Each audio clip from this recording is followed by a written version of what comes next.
You ask Tiger to solve. This deals with linear equations with one unknown. The final result is n equals 14. Let's solve it step by step. Group all constants on the right side of the equation. Add 5 to both sides. Simplify the arithmetic.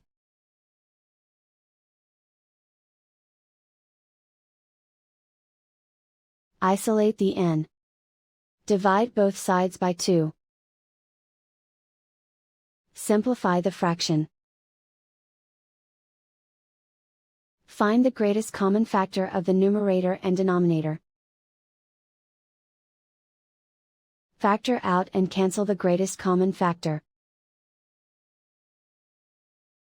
And so the final result is n equals 14.